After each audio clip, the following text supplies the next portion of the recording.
Bonjour à tous et bienvenue à ce rendez-vous quotidien consacré au brame du cerf sur France Télévisions. Une immersion continue durant 3 semaines au cœur de la forêt de Rambouillet pour découvrir l'un des spectacles les plus saisissants du monde sauvage. Nous recevons aujourd'hui Marc Namblard, audio-naturaliste, dont les enregistrements nous invitent à reconsidérer la richesse et l'importance du son émis par la nature. Bonjour Marc. Bonjour. Alors le son nous entoure en permanence, que ce soit dans notre voix, dans le souffle du vent, le martèlement de la pluie ou encore le murmure de la sève. Quelle fonction peut-il avoir dans le monde sauvage ? Waouh. C'est vaste. C'est très vaste, ouais. Alors les fonctions sont multiples. On pense dans un... En premier lieu à la communication. C'est-à-dire que les animaux émettent des sons dans le but, très souvent, d'échanger des messages. Voilà. Alors ces messages peuvent être... les informations véhiculées par les sons peuvent être de nature très différente. Il est souvent question de territoire, il est souvent question d'appairement, d'accouplement, de reproduction. Il est parfois question de danger. Ça peut aussi permettre aux animaux de prévenir d'un danger. Ça peut être pour garder un contact entre les individus d'une même communauté, on va dire. Ça peut être pour... les exemples sont tellement nombreux. Voilà, ça c'est la communication. Alors ça peut être aussi pour se repérer. Il y a des animaux, alors on pense en premier lieu aux chauves-souris dans nos campagnes, dans nos forêts, qui, lorsqu'elles partent en chasse, émettent des sons, soit par la bouche, soit par le nez, ça dépend des espèces, des sons qui se propagent dans l'espace et qui vont se réverbérer à tous les objets, sur tous les objets présents dans l'environnement. Et donc il y a des échos qui vont se former, et les échos qui reviennent dans les oreilles vont permettre à ces animaux de se représenter le paysage mentalement et à évoluer dans ce paysage sans se buter dans les obstacles. Donc se localiser, se repérer. Ça peut être aussi pour se défendre. Il y a des animaux qui vont émettre par moments des sons pour surprendre un prédateur potentiel ou pour lui faire peur. Ça peut être pour décliner une identité. Lorsque les animaux émettent des sons, c'est aussi une façon de dire, voilà, je suis là, j'existe et j'appartiens à telle espèce, j'appartiens à telle communauté, parce que les sons diffèrent aussi au sein des communautés, au sein d'une même espèce, au niveau des communautés. Et puis je suis tel individu. Parce que chaque individu est différent. Si on prend le cas des oiseaux chanteurs, par exemple, on sait désormais que chaque individu au sein d'une même espèce, prenons, je sais pas moi, les rouges-gorges, qui sont très communs chez nous, chaque oiseau a sa façon de chanter qui lui est propre. Et donc, c'est au niveau du rythme ou au niveau de la tonalité ? C'est au niveau alors ça peut être au niveau du rythme, ça peut être surtout au niveau de la structure du chant, de certains motifs qui vont être récurrents, ou ça peut être au niveau du timbre, ça peut, voilà. Et donc chaque individu a sa signature qui lui est propre, et donc c'est aussi une façon de signaler j'existe en tant qu'individu, quoi. Voilà. Ça peut permettre alors tout à l'heure je parlais de danger, je sais que ça peut aussi être utilisé pour se protéger. L'exemple des murmurations avec les groupes d'oiseaux comme les étourneaux qui émettent beaucoup de sons en même temps, c'est quelque chose qui peut être interprété aussi comme un comportement de défense par rapport à des prédateurs potentiels. Voilà, donc il y a d'autres exemples qui viendront peut-être en tête, mais voilà. Et tous ces sons-là forment des paysages sonores. Est-ce que vous pourriez définir ce concept ? Qu'est-ce qu'un paysage sonore ? Paysage sonore. Alors ça, c'est un concept un peu... c'est pas évident d'en parler, parce que c'est c'est un concept qui a été inventé par un musicien, par un compositeur. Et donc, il y a vraiment un contexte particulier. Murray Schafer, le Canadien. Donc, moi, j'utilise plutôt le terme d'environnement sonore pour désigner l'ensemble des phénomènes sonores qu'on peut détecter enfin, autour de nous, quoi. Le paysage, déjà, a une connotation très subjective. C'est vraiment lié à... C'est avant tout une histoire de... C'est une relation, avant tout. Quand on parle de paysage sonore, pour moi, ça évoque ça. C'est une relation à des choses qui se déploient autour de nous, quoi. Il y a une relation de l'ordre de l'intime, quasiment. Donc parfois, dans certains contextes, effectivement, je vais utiliser ce terme de paysage sonore lorsque ça évoque vraiment cette relation.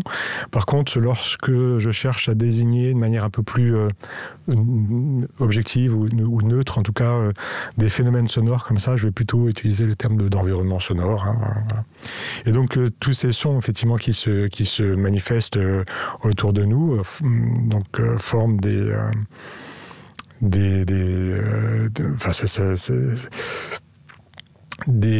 ambiances. C'est aussi un terme qu'on utilise, hein, pour désigner comment dire, le fait que les sons s'associent, se répondent, ça interagissent aussi. Enfin voilà, tout ça est très très très imbriqué. C'est-à-dire que pendant longtemps, on a eu cette fâcheuse manie de cloisonner les choses. De considérer que chaque animal vivait un peu dans sa sphère, comme ça, et qu'il avait son monde qui lui était propre. Et puis finalement, on s'est rendu compte que c'est beaucoup plus complexe que ça, que tous les animaux sont évidemment en interaction, qu'ils interagissent en permanence, et c'est aussi valable pour les sons qu'ils émettent. C'est-à-dire que les animaux sont attentifs, ils sont à l'écoute de ce qui se passe autour d'eux, en permanence. Ils écoutent évidemment les signaux sonores qui sont produits par les individus de leur espèce, mais aussi des individus qui ne sont pas de leur espèce. Parce que ces messages-là, enfin ces signaux sonores, véhiculent des messages qui peuvent être très, très, très importants pour eux à saisir. Notamment lorsqu'il est question de signaler un danger, etc. Et donc, voilà, ils sont très attentifs à tous ces sons, parce que ça leur apporte des informations en permanence. Et puis, ça peut être aussi, d'ailleurs, une source d'enrichissement personnel. Un peu comme chez nous, les musiciens, ils partent pas de rien, hein, ils écoutent ce qui se produit par ailleurs. Ça peut être une source d'inspiration. Et les oiseaux, finalement, pour parler des oiseaux, c'est un peu pareil.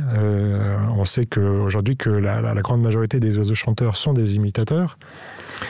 Et qu'ils sont à l'écoute de ce qui se passe dans leur environnement sonore, et qu'ils ne vont pas hésiter lorsqu'il y a des motifs qui leur plaisent, à les sampler, à les échantillonner pour les intégrer dans leur propre répertoire. Ils vont enrichir leur répertoire de cette manière-là, quoi. Donc il y a même des oiseaux qui sont spécialisés. Comme lesquels ? Alors je prends un des oiseaux les plus réputés pour ça chez nous en Europe, c'est la Roserolle verdorolle, qui est son chant n'est quasiment constitué que d'imitations. Il y a l'alouette des champs aussi, qui est vraiment très réputé pour ça. Donc c'est des imitations qui sont imbriquées les unes aux autres comme ça, et qui produisent des très longues strophes. Seulement, ça nous échappe, parce qu'on n'a pas forcément les références culturelles de cet oiseau. On a nos propres références culturelles, mais on n'a pas les siennes. Mais lorsqu'on enregistre ces animaux, ces oiseaux, qu'on décortique les chants, qu'on les ralentit, et qu'on connaît un petit peu les chants des autres espèces, on est stupéfait. de retrouver énormément d'imitations. Et pourquoi, selon vous, elle limite plutôt qu'avoir un chant très singulier? C'est probablement pour, en ce qui concerne les oiseaux chanteurs, les passeriformes, comme on dit, c'est probablement pour épater, hein, pour séduire, pour impressionner, très certainement. Et puis pour se singulariser, pour vraiment prendre une place, être sous les projecteurs, et être, c'est se dire les femelles, parce que c'est avant tout une histoire de séduction, quoi. Et est-ce qu'ils arrivent à duper les espèces qu'ils samplent? Est-ce qu'en imitant une pie, est-ce que la pie a l'impression que c'est l'un de ses congénères? Il faudrait demander à la pie. C'est possible.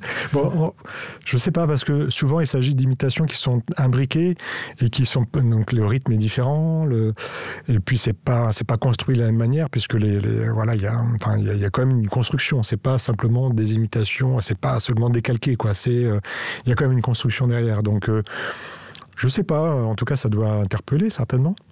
Après, il y a des oiseaux, je pense au corvidé par exemple, le geai dans nos forêts, qui est, alors on connaît son cri d'alerte qu'on entend dès qu'on arrive dans la forêt. D'ailleurs, il se met à alerter comme ça dès qu'il y a une présence un peu... mais le geai des chênes, il émet des imitations aussi, et parfois des imitations. Alors là, pour le coup, par exemple, il va se mettre à imiter la buse. Ça, c'est une de ses imitations récurrentes. Et ça frôle la perfection, hein. On peut se faire avoir assez facilement. C'est-à-dire qu'on entend parfois des cris de buse dans la forêt. On peut se demander, hein, si on a affaire à une buse, parce que les buses fréquentent les forêts aussi, ça peut être une buse, ça peut être un geai. Alors souvent, ils finissent par se trahir en émettant leur cri d'alerte habituel. Mais quand même, ça peut être très bien imité. De même qu'ils sont des très bons imitateurs des chouettes-hulottes, par exemple, hein. Ou du pic noir. J'ai déjà entendu imiter le pic noir, je l'ai entendu imiter le chat, très bien. Il miaule très bien, le geai. L'humain aussi?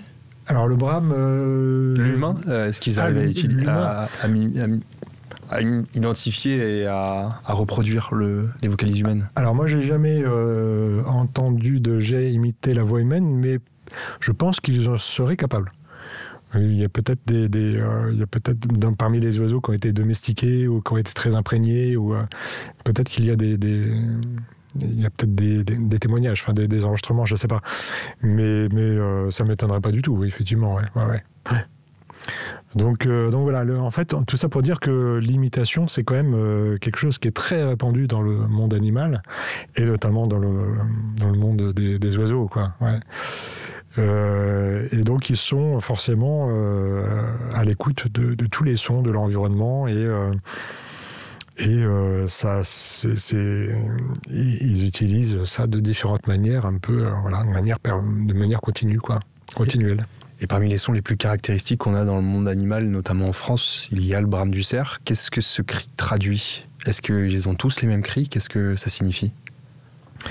Alors le brame du cerf, on utilise le terme de brame ça désigne à la fois les cris des cerfs mâles, parce que donc ce sont les mâles qui brament, et ça désigne la période de rut et de reproduction du cerf, hein. Donc c'est un mot qui peut avoir ces deux sens-là. Donc ce sont les cerfs qui brament.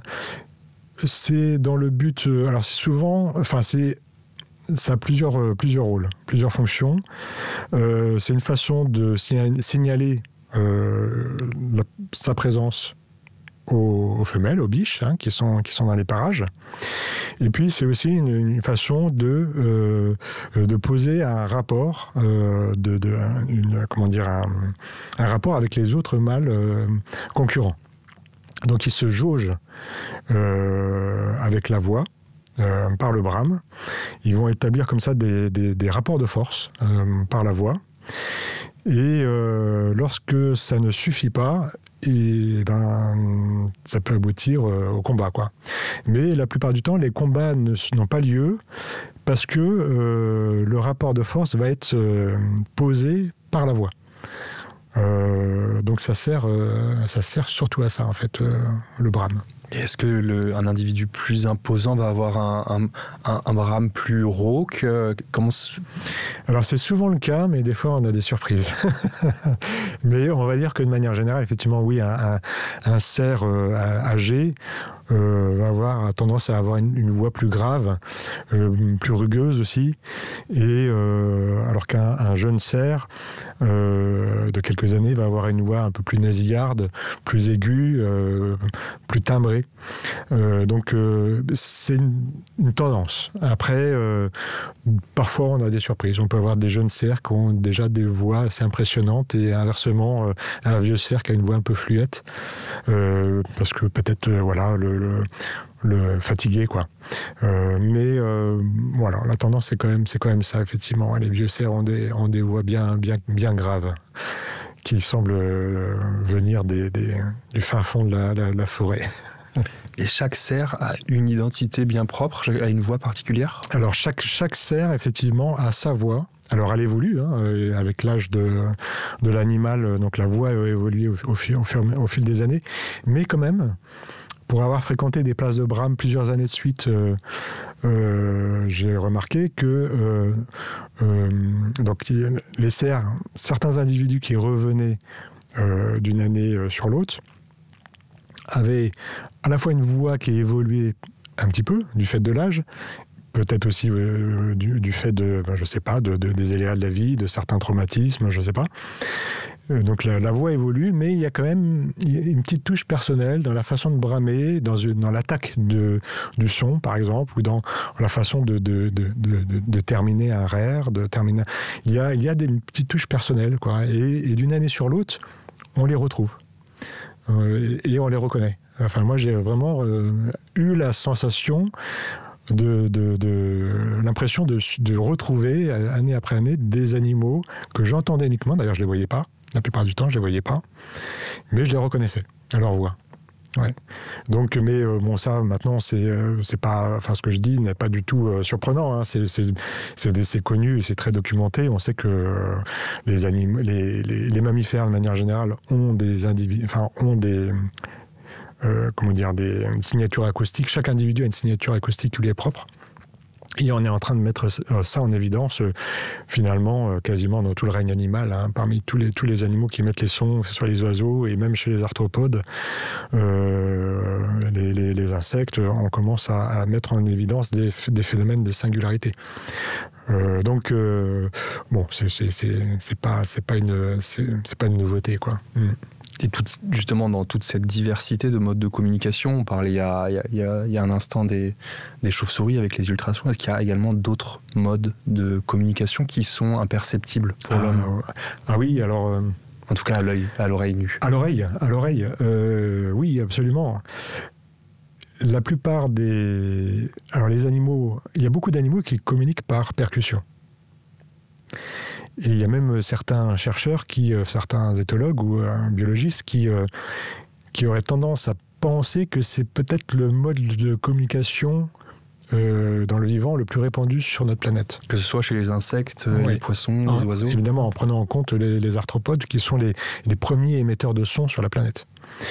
Donc les arthropodes, hein, pour rappel, c'est toute la famille des petites bêtes comprenant les insectes, mais aussi les arachnides, les crustacés, les myriapodes. Et je crois que j'en oublie, j'en oublie. Les arachnides, non, je pense que je l'ai dit. Voilà, donc, et beaucoup de ces animaux-là, de ces petits animaux, communiquent par percussion. Seulement, on ne les perçoit pas.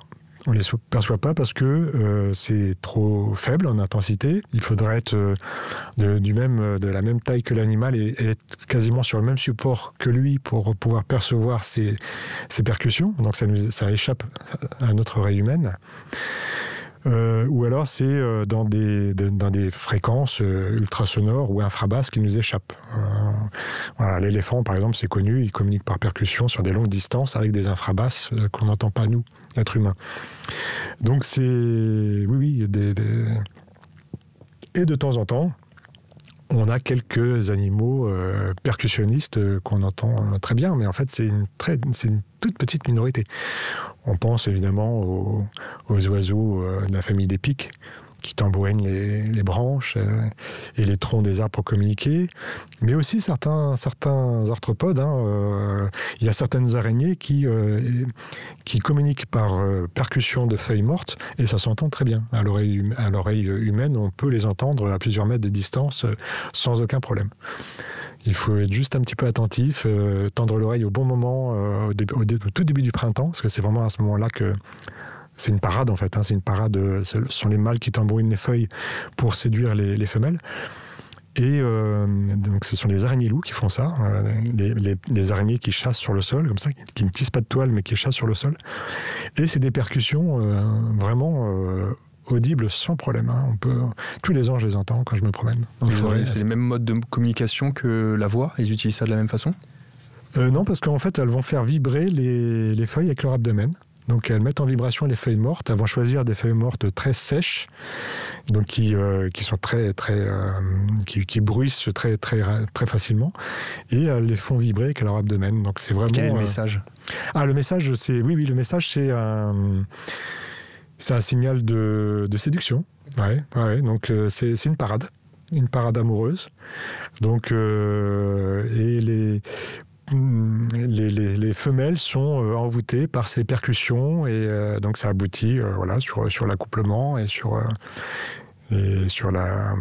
l'espèce se perpétue de cette manière-là, grâce à cette parade amoureuse qui consiste à faire vibrer les feuilles mortes dans la forêt. C'est génial. Et pour revenir aux ultrasons, est-ce qu'il y a uniquement les chauves-souris qui communiquent de cette façon, ou les dauphins? Est-ce qu'il y en a d'autres? Oui, il y a des mammifères, effectivement, des mammifères marins qui communiquent avec des ultrasons. Les dauphins notamment, effectivement. Et puis, pour revenir chez les arthropodes, il y a aussi beaucoup d'insectes qui communiquent, qui sont vraiment notamment chez les oncifères, les sauterelles. Il y a beaucoup de sauterelles qui stridulent. Donc c'est de la stridulation, ça reste. Qu'est-ce que la stridulation pour ceux qui ne connaîtraient pas? Donc c'est un mécanisme qui consiste à frotter deux parties du corps l'une contre l'autre. Donc les sauterelles et les grillons frottent leurs ailes ou leurs élytres, qui sont des ailes durcies d'une certaine manière. Donc frottent leurs ailes ou leurs élytres l'une contre l'autre pour émettre un son. Et alors que chez les criquets, par exemple, c'est les pattes qui se frottent aux ailes. Et donc une stridulation, en fait, ça consiste à frotter deux parties du corps l'une contre l'autre pour émettre un son. Et donc c'est un mode de communication qui est très répandu chez les arthropodes. Il n'y a pas que les sauterelles et les grillons, on trouve ça dans d'autres ordres d'insectes, chez les coléoptères notamment, ou même chez certaines punaises. Et on trouve ça aussi chez des arachnides, chez des crustacés. Il y a beaucoup d'exemples. Et parfois, ces animaux, notamment chez les sauterelles, stridulent, mais dans le spectre de l'inaudible. C'est-à-dire, on est vraiment dans des fréquences qui échappent complètement à l'oreille humaine. Et donc, pour les entendre, il faut avoir, de la même manière qu'on a besoin d'un outil électronique pour entendre les chauves-souris émettre leurs écho-localisations, et bien avec ces sauterelles, on est obligé d'utiliser un détecteur d'ultrasons pour pouvoir les entendre. Sinon, on ne les entend pas. C'est le silence. Et est-ce qu'ils ont des fréquences différentes en fonction des différentes sous-espèces ou des espèces? Oui, alors après, effectivement, chaque insecte, chaque espèce va avoir son répertoire. Donc, va utiliser une bande de fréquence en particulier, mais aussi une structure, un signal qui est structuré d'une manière particulière, qui va être différente d'une espèce à l'autre. Donc ça peut être des accents très brefs ou des accents très brefs et très espacés, alors que d'autres espèces vont émettre des accents brefs mais beaucoup moins espacés ou tellement peu espacés qu'on va avoir l'impression d'entendre un chant continu. C'est le cas par exemple chez la courtilière, mais la courtilière elle est parfaitement audible, donc c'est pas le meilleur exemple. Donc oui, chaque espèce a sa façon de striduler. Alors parfois ça peut se recouvrir. C'est-à-dire qu'on peut avoir plusieurs espèces qui vont utiliser les mêmes bandes de fréquences. Et donc là, c'est un peu compliqué pour elles. Donc elles vont peut-être décaler un peu stridulations pour pas trop se gêner, mais bon. Donc pour identifier par exemple des chauves-souris qui volent la nuit sans qu'on puisse les percevoir, le son est dans ces cas-là un outil indispensable. Ah ouais, c'est un outil très utile, ouais. Ouais. Donc on a des boîtiers, on appelle ça des détecteurs d'ultrasons, des bad box, pour utiliser un terme plus populaire. Et on va balayer l'ensemble des fréquences, hein, et puis en fonction des sons qu'on va repérer dans telle ou telle bande de fréquences, on va savoir si on a affaire tout d'abord à telle ou telle famille de chauves-souris. Alors après, pour vraiment déterminer l'espèce précise, il faut un peu plus de temps, il faut même réaliser des enregistrements et puis décortiquer précisément les enregistrements sonogrammes pour savoir à qui on a affaire. Mais déjà, on peut savoir à quelle famille de chiroptères, de chauves-souris on a affaire. Est-ce que pour vous, le son est un bon indicateur pour savoir, pour connaître la santé d'un écosystème ? Alors oui, absolument, en prenant des précautions quand même. C'est-à-dire que un environnement dans lequel il y a beaucoup de sons, effectivement, va nous informer qu'on est en présence d'un écosystème riche où il y a probablement beaucoup d'espèces. Surtout si on entend une grande variété de sons, c'est-à-dire des sons vraiment différents les uns des autres. Si on n'entend qu'un seul type de son, très présent, mais qu'un seul type de son, bon, là, ça peut être au contraire un peu inquiétant, quoi. Mais après, il faut se méfier un petit peu parce qu'il y a des temporalités aussi. Il ne faut pas oublier qu'on vit, nous, dans des régions tempérées. Il y a des saisons. Et que il y a certains animaux qu'on va entendre à certaines périodes de l'année et puis qui vont être complètement silencieux le reste du temps. Les cerfs, on les entend un mois et demi dans l'année, quoi. Après, on ne les entend plus. On peut entendre de temps en temps un aboiement dans la forêt, mais c'est assez rare finalement. C'est surtout les chevreuils qu'on va entendre. Les oiseaux, on les entend beaucoup au printemps, on les entend un petit peu à l'automne, mais par exemple en été, on les entend beaucoup moins. On va entendre des petits cris par-ci par-là. Ce qui fait qu'on a l'impression qu'ils ont disparu. Vous venez en ce moment dans la forêt qui est au bout de mon jardin. En pleine journée, on n'entend pas grand-chose, quoi. Et on aurait tendance à se dire, mais elle est déserte, cette forêt, il n'y a rien. C'est un désert biologique, mais en fait, non. C'est juste qu'ils se préservent. Ils sont là, ils sont présents, ils se préservent. Voilà. Émettre des sons, ça demande de l'énergie aussi. Et les animaux, ils vont faire attention à leurs dépenses d'énergie, quoi. Ils vont pas utiliser l'énergie inutilement, quoi. Donc, s'il n'y a pas vraiment de raison importante derrière, eh bien, ils vont se préserver, quoi. Donc, il faut vraiment avoir ça en tête aussi. Il faut faire attention. Parfois, on a tendance à avoir des conclusions un peu hâtives. On va aller dans un lieu et puis on va se dire, mais il se passe rien, on n'entend rien. Sauf que si vous revenez dans ce même lieu, ne serait-ce que 3 ou 4 heures plus tard, ou le matin, voilà, ça va être une autre histoire, quoi. Ou à une autre saison, évidemment, etc. Donc il faut faire attention à ça. Il faut vraiment, encore une fois, ça revient un petit peu, c'est un peu toujours la même histoire, c'est prendre le temps. Voilà, prendre le temps de revenir plusieurs fois dans un même lieu pour... vraiment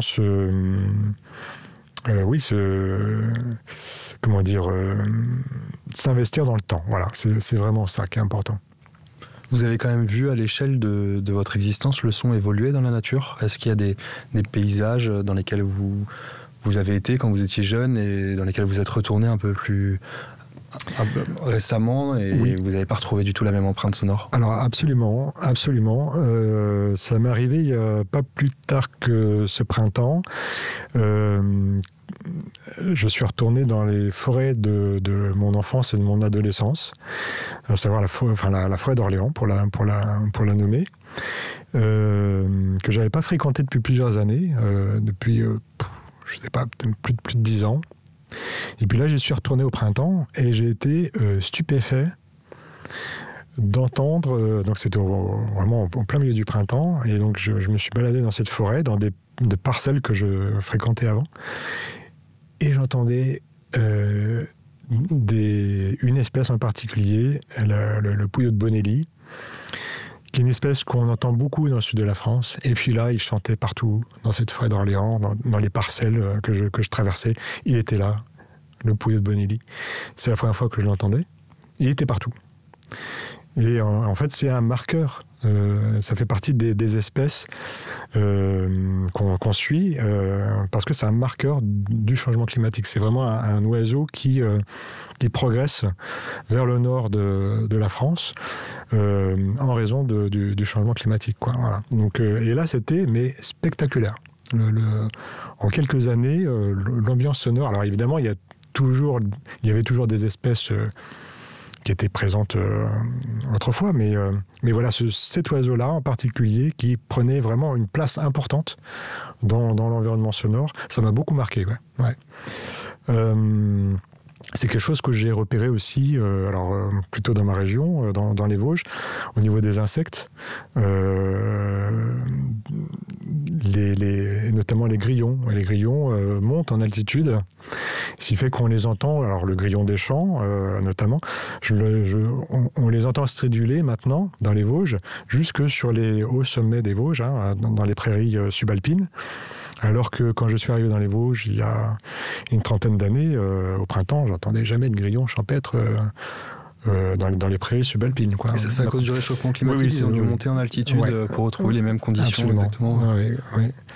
Et puis, de même, même les grillons d'Italie, c'est vraiment une espèce méditerranéenne, eh bien, je tombe de plus en plus souvent sur des petites stations comme ça dans les Vosges. Alors, sur des versions évidemment bien exposées, bien ensoleillées, mais et plutôt sur le Piémont, pas en altitude encore, mais voilà, il y a vraiment une progression, enfin une évolution au niveau des oiseaux aussi, des oiseaux vraiment de plaine qu'on commence à entendre monter dans les forêts en altitude. Moi, je vis à 600 mètres d'altitude, entre 500 et 600 mètres d'altitude, donc à l'étage. Entre l'étage collinéen et l'étage montagnard, on est vraiment dans la zone de transition entre ces deux types de forêts. Et bien maintenant, j'entends des pics verts en permanence, alors que il y a encore 15-20 ans, j'entendais pas de pics verts à ces altitudes-là. On entendait le pic noir, on entendait le pic épêche, et puis c'est tout, quoi. Alors maintenant, on a le pic vert. Donc voilà, il y a vraiment des indices comme ça, qui sont vraiment très nets. Et puis bon, après il y a la végétation, mais ça c'est une autre histoire. Et donc il n'y a pas moins de sons, en fait, c'est juste que les sons évoluent en fonction des espèces à cause du réchauffement climatique. Donc il y a cette évolution liée au changement climatique. Est-ce qu'il y a moins de sons ? Il y a des sons qui disparaissent, quand même. Alors, je vais vous donner un exemple, mais là, on n'est pas chez les animaux. Les sons j'ai beaucoup travaillé sur l'eau, dans les Vosges, et j'ai notamment beaucoup enregistré la glace et les lacs gelés. Et c'est vraiment un sujet qui m'a bien occupé pendant quelques années. Et donc j'ai réalisé pas mal d'enregistrements dans les années, dans les années 90-2000. Enfin, pardon, dans les années 2000-2010, de lacs gelés dans les Vosges, et c'est quelque chose qui n'existe plus aujourd'hui. Les lacs des fonds de vallée ne gèlent plus. Et donc, c'est des sons qui ont complètement disparu. Ça, c'est frappant, vraiment. Après, pour revenir chez les animaux, il y a des animaux qui ont disparu. Alors là, c'est pas forcément lié au changement climatique, c'est plutôt lié aux modifications d'habitat. Et je pense à certains oiseaux qui, des milieux ouverts, des milieux plus agricoles, qui sont effondrés depuis quelques années, qu'on ne voit plus et qu'on n'entend quasiment plus. Je pense au pégrièche, par exemple, aux tariers, malheureusement, les alouettes aussi sont plus rares. Voilà, ça c'est vraiment frappant. Ouais. En forêt, on a moins cette impression-là. Mais dès qu'on sort de la forêt et qu'on s'aventure comme ça en lisière et dans ces zones agricoles, c'est vraiment net, quoi. Alors, il y a toujours du son. On entend toujours des oiseaux chanter. Mais on va avoir tendance à entendre toujours les mêmes espèces, partout. Et en fait, le phénomène qui se produit, c'est ça. On ne va pas vers des printemps silencieux, on va vers une forme d'homogénéisation des ambiances sonores. Du fait qu'il y a certaines espèces qui sont très exigeantes en termes d'habitat, très fragiles, ou très spécialisés au niveau de la ressource alimentaire, par exemple. Ces oiseaux-là, ces animaux-là sont les plus impactés et disparaissent. Et puis il y en a d'autres qui s'adaptent plus facilement, qui ont un régime alimentaire plus vaste, qui vont Et ces oiseaux-là, ubiquistes, comme on dit, qui s'adaptent, qu'on va retrouver dans plein de milieux différents, occupent l'espace qui a été libéré par les espèces qui s'effondrent. Et donc, vont se mettre à chanter. Alors maintenant, quand vous vous promenez dans les campagnes, oui, alors vous entendez des fauvettes à tête noire partout, quoi. Vous l'entendez dans les jardins, vous l'entendez en forêt, au cœur des forêts comme en lisière, dans les bocages, dans les haies, dans les vergers, voilà. Vous aurez des fauvettes à jardin et ça va... des fauvettes à tête noire. Et vous allez avoir l'impression, c'est merveilleux, il y a plein d'oiseaux qui chantent. Mais finalement, voilà, vous allez entendre cette fauvette-là, vous allez entendre des mésanges bleus, des étourneaux, voilà, et puis les autres ne sont plus là. Aujourd'hui, on parle beaucoup de pollution atmosphérique, peut-être un peu moins de pollution sonore. Quel est votre regard à ce sujet ? Est-ce que la pollution sonore est toujours plus présente ? Comment réagit le vivant avec cela ? Eh bien, le vivant réagit différemment.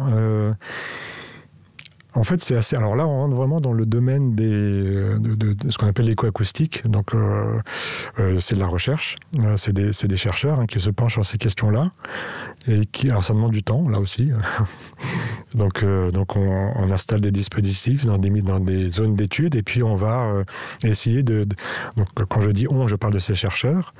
Vont essayer de comprendre l'impact que les nuisances sonores ont sur le vivant, sur les espèces présentes dans la zone d'étude.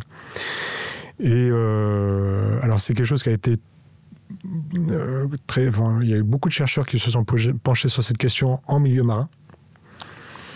En milieu terrestre, beaucoup moins, mais ça se développe. Il y a de plus en plus de chercheurs qui travaillent sur cette question-là. Ce qu'on a, sans surprise, on a repéré effectivement que les espèces les plus impactées sont celles qui sont concernées par les fréquences sonores qui sont recouvertes par les nuisances sonores, quoi. Voilà. Quel type d'espèces, par exemple ? Ça va être surtout les oiseaux, les oiseaux qui émettent des fréquences qui sont, qui correspondent grosso modo à la bande passante de l'humain et qui sont complètement toute la bande passante est concernée et impactée par les nuisances sonores, que ce soit le trafic routier ou le trafic aérien, quoi.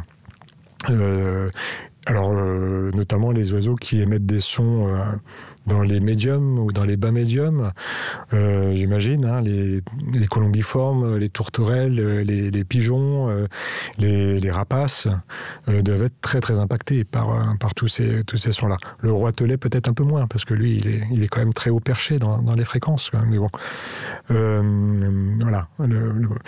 Les insectes sont probablement moins impactés, mais mais c'est évident qu'il y a des effets. Et comme tout est lié, comme tous ces animaux sont sont reliés, il suffit que quelques espèces soient impactées par des nuisances sonores pour que, par effet de domino, d'autres espèces soient indirectement impactées. également. Donc, bon, ça, je pense qu'on n'est pas encore au bout de nos surprises et qu'on va encore découvrir plein de choses à l'issue des programmes qui ont cours en ce moment, quoi. Ouais. Il y a encore des endroits comme ça en France où il n'y a pas de pollution sonore ? Il y a très peu d'endroits épargnés, hein. On est quand même un pays avec un réseau routier qui est quand même très dense, un réseau aérien, un trafic aérien très dense. Donc il y a quelques régions un petit peu plus épargnées que d'autres, dans le centre de la France surtout, en Auvergne. Alors ça correspond grosso modo à cette fameuse diagonale du vide là, donc ça, voilà, du côté de la Creuse, l'Allier, jusque dans le nord-est, mais du côté de la Meuse par exemple. Voilà. Et puis un petit peu dans certains coins des Pyrénées, dans l'Aude par exemple, voilà, on a des zones un peu moins impactées par les nuisances sonores, le trafic aérien notamment et le trafic routier. Mais ça représente plus grand chose, hein. C'est vraiment des espaces très réduits, quoi. Donc, et ça c'est quelque chose dont on prend très, très vite conscience lorsqu'on connecte des micros et qu'on met un casque sur les oreilles. Sinon, on n'a pas conscience de ça. Il faut vraiment faire cette expérience-là et toutes les personnes qui pour la première fois, écoutent ce qui se passe dehors avec des micros et un casque sont complètement saisis par ça. Enfin, vraiment, c'est une découverte. C'est... parce que notre oreille et notre cerveau filtrent.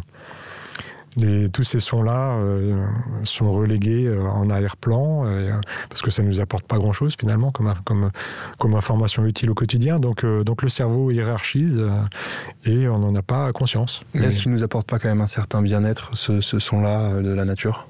Ah, le son de la nature, oui. Alors... En ce qui me concerne, clairement. Oui, bien sûr. Alors, peut-être pas tous les sons de la nature. De manière générale, oui. Après, il y a des contre-exemples. Il y a des gens qui ne supportent pas certains sons de la nature, hein, certains chants d'oiseaux j'allais dire une bêtise. J'allais dire les stridulations des cigales, alors que les cigales ne stridulent pas, mais cymbalise. Il y a des gens qui supportent pas ça les stresse. L'orage, par exemple, ça stresse beaucoup de gens. Donc, voilà. De manière générale, oui. Après, chacun le vit un peu différemment en fonction de sa sensibilité, de sa propre expérience. Donc, il faut aller un petit peu dans les nuances, mais oui. Globalement, on sait aujourd'hui que les sons dits de la nature, et notamment les sons des cours d'eau, par exemple, les sons du vent, les chants d'oiseaux, de manière un petit peu générale, produisent un effet très très positif sur et même sur la santé, hein, même si c'est c'est un petit peu étudié, mais peut-être pas suffisamment, mais il y a quand même des choses qui ont été menées et qui prouvent que ça a un effet très, très bénéfique sur la santé humaine. Ouais. Une étude qui est sortie notamment sur le fait d'écouter des chants d'oiseaux pendant 5 minutes par jour diminue le taux de cortisol. C'est quand même assez frappant. Oui, absolument. Ouais, tout à fait. Tout à fait. Et d'ailleurs, dans certaines cliniques, alors en France, je pense que c'est très, très... ça ne s'est pas vraiment développé, mais par exemple en Angleterre, il y a des chambres d'écoute dans certains hôpitaux, dans certaines cliniques, pour effectivement... permettre aux patients de diminuer leur niveau de stress, quoi, et notamment avant d'aller en salle d'opération, et ça permet de réduire aussi les doses de produits qu'on va leur injecter. Voilà, ça je sais que c'est des choses qui sont développées dans certains milieux hospitaliers, mais bon, en France, ça reste encore... on ne voit pas ça très souvent. Hein. Espérons que ça se développe. Oui, espérons, oui. Merci beaucoup, Marc Namblard, d'avoir été avec nous et d'avoir partagé votre regard sensible ainsi que votre passion pour les voix du vivant. C'était un plaisir. Merci à vous.